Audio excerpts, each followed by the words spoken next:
Sharon Norton, co-director for Europe and Africa for Mennonite Mission Network. And today with me, I have Matthew and Toni Krabill. They are coming to us from Paris, France, from the Paris Mennonite Center there. And they are in their first year of their first term. So they just arrived in December, right before COVID happened. Mm-hmm. And as many of you know, Europe was one of the first places after China that we found out, realized, experienced coronavirus. And so they have lived through a very unusual first year of the first term because of that. So we're going to talk a little bit about that, but also about their work and their ministry in Paris and beyond. Definitely more disorienting than a regular first year adjustment. Right. All the things you just named that maybe we don't all deal with a pandemic in our first year of life in a new country. Right.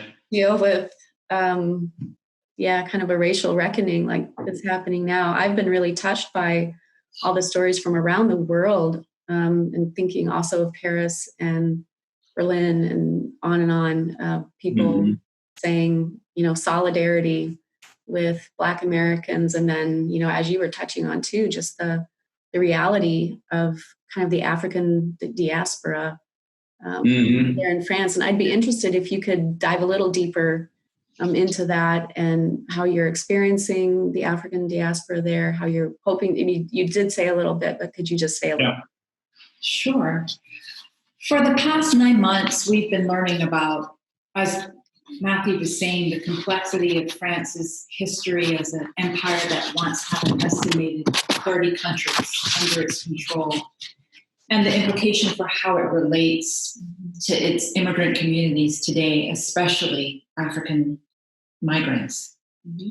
So we've started building relationships with African diaspora community leaders, attending events on migration in France, and learning about the contributions of Africans, Antilles, the word for those who are from the French Caribbean, and African American communities have contributed to French culture.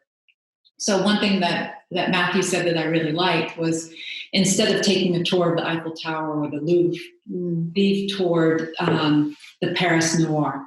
We've spent quite a bit of time with different tours and just even our own time walking through the Chateau Rouge neighborhoods, which is also called Little Africa, meeting with people, meeting young African diaspora leaders and entrepreneurs who are starting businesses and working to create jobs for Africans in that community in Greater France, but also to create jobs and resources for people throughout West Africa.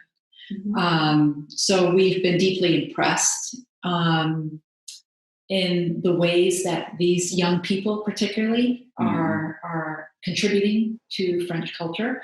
But one of the challenges that not many people know outside of the African diaspora community.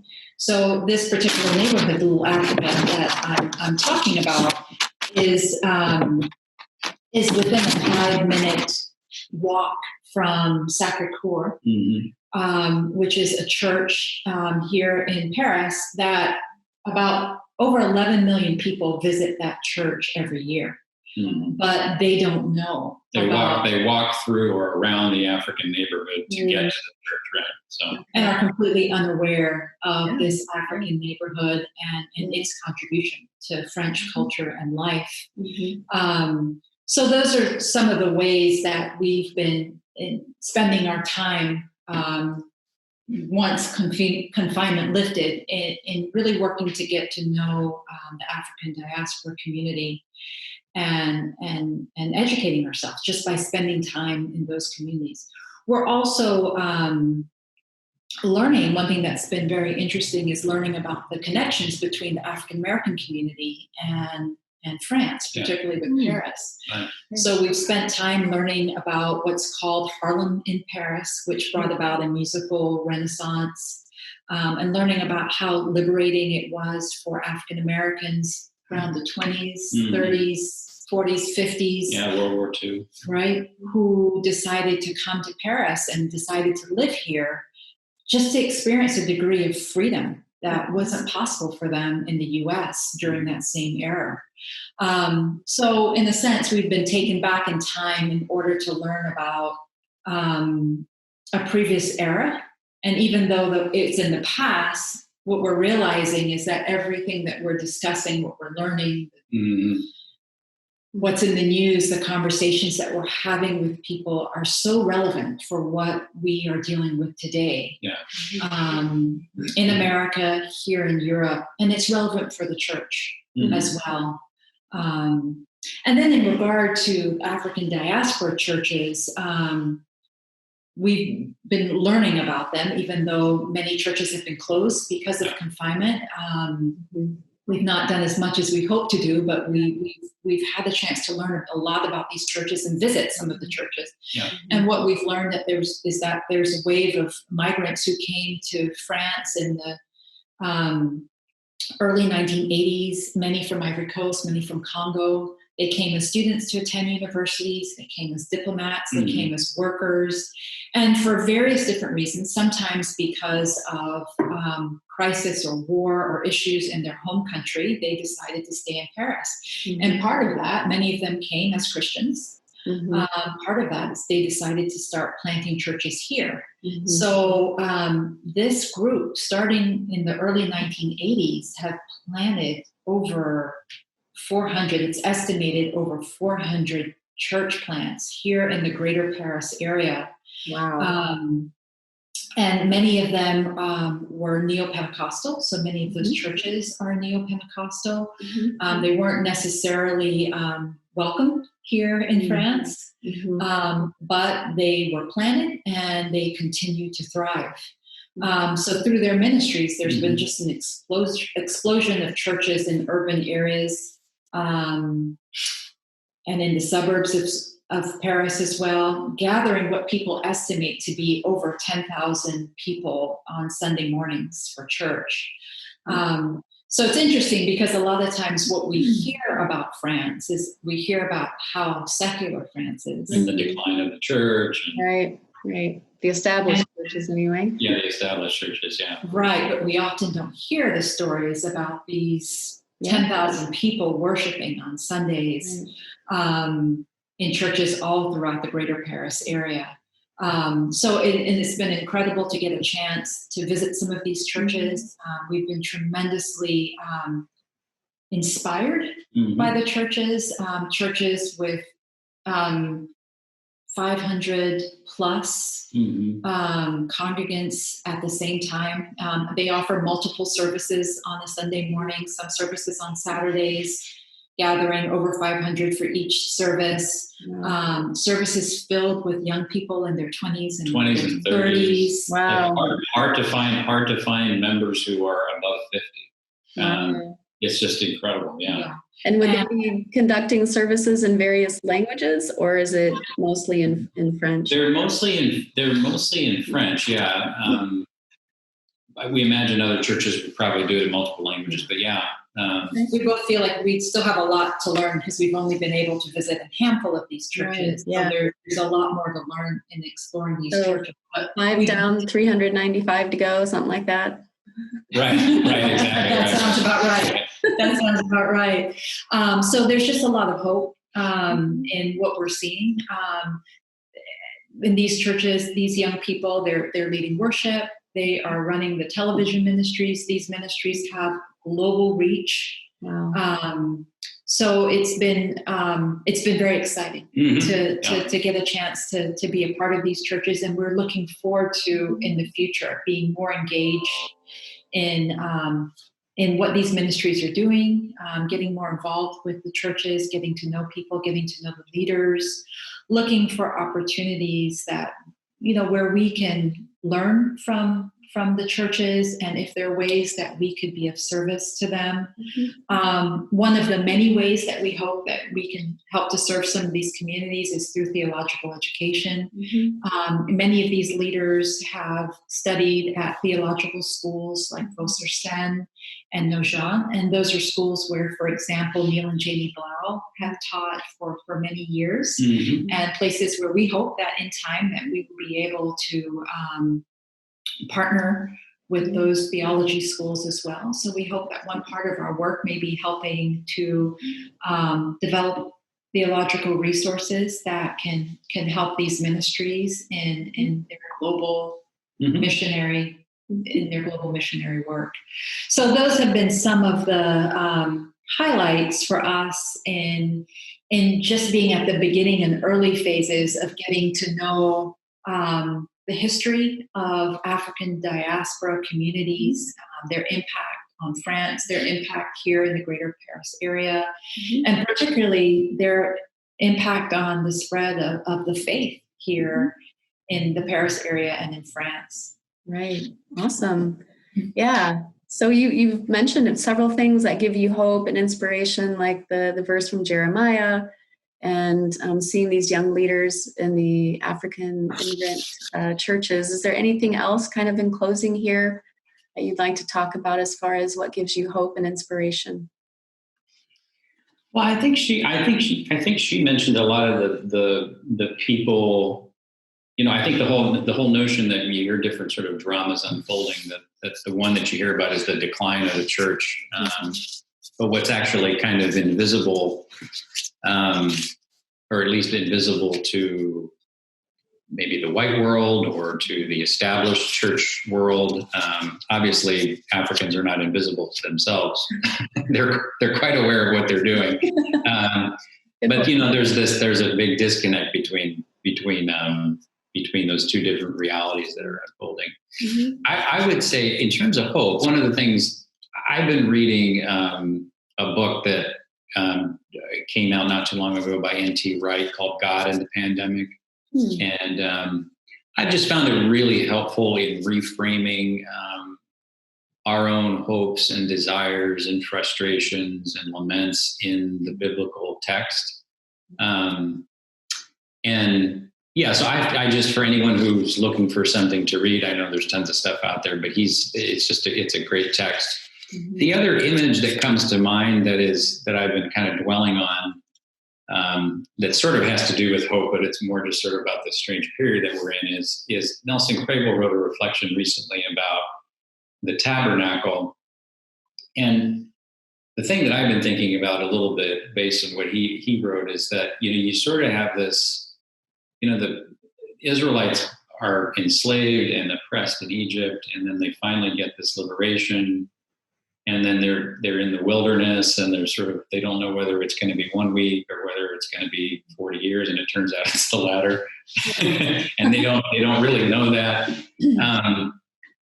And so there's this sort of sense, at least for me, obviously quarantine and some of what we're going through is not enslavement and oppression. There's no direct comparison there, but there is a certain sense of of confinement, of barriers, of limitations, of what all that means. And then, being de-quarantined and having sort of a new kind of liberation and a new life to look forward to. And so then you find yourself kind of going towards whatever land of milk and honey you think you're going towards. And we all have different things that we're hoping for, whether it's school or whether it's a new job or whether it's, whatever it is.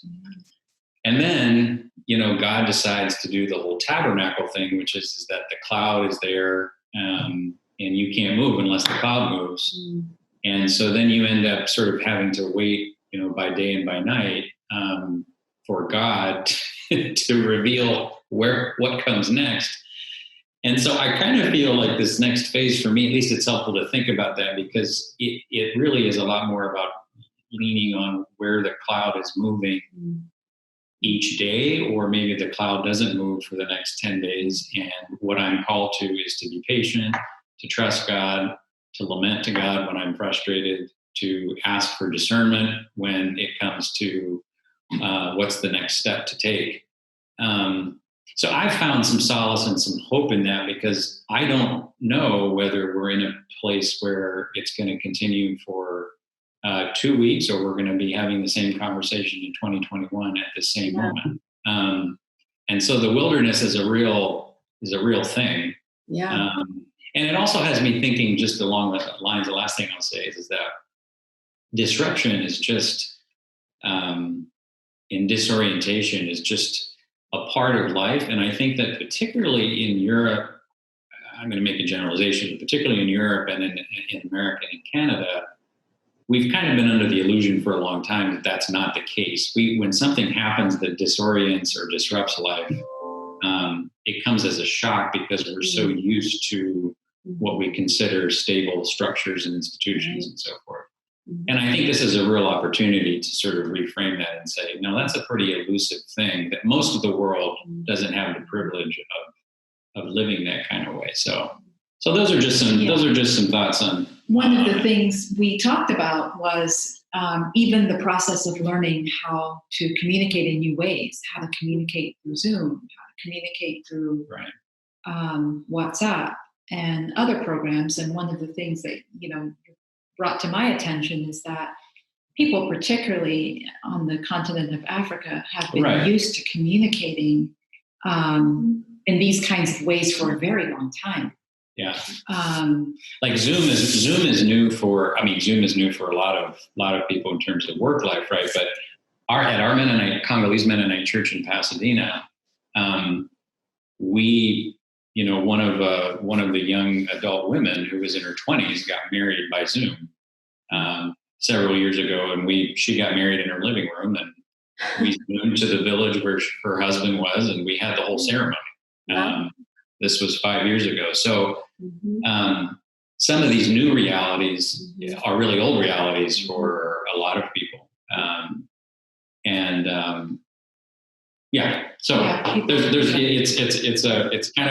We're in a time where we're full of sort of contradictions and And many of the churches that I talked about, the African immigrant churches, they have global ministries. So they were already in the process of recording, live recording of the worship services, of people watching around the world, calling into the prayer ministries, incorporating some of those calls and feedback and questions and prayers into the actual service. So even though having to stop holding a Sunday morning church service as everyone is accustomed to is a tremendous disruption. Yeah. In many ways, some of these churches, because they already had a global vision for their ministry, were better prepared to continue church than many of the rest of us. It's fascinating. It's like constant losses, but new opportunities and all the feelings that go along with both of those. Yeah, exactly. Yeah. Well, thank you so much for sharing with us. And I just appreciate all the different things you're involved in and your ability to communicate with us. So I know where to find you on social media, but could you just share with people listening here, if they want to know more, how can they find you and your work? Yeah, on Facebook, if you just search Faith on the Move, it should come up. Our pictures are there, Paris Mennonite Center. And then on Instagram, it's the same thing, Faith on the Move. Okay. faithonthemove.net. Faithonthemove.net on Instagram. On Instagram. Yeah. Great. Yeah, and I encourage everyone to do that. They have fantastic photos, and many of the things they've talked about, the places they visited, you can see photos of those too. So yeah, definitely encourage you to hop over onto Facebook or Instagram. Not that I normally encourage that, but in this case, it's a good reason to get on and look at some informative and inspiring things. So thanks again to Matthew and Toni for your thoughts and your time, for sharing with us. Our pleasure. Thank you, Sharon.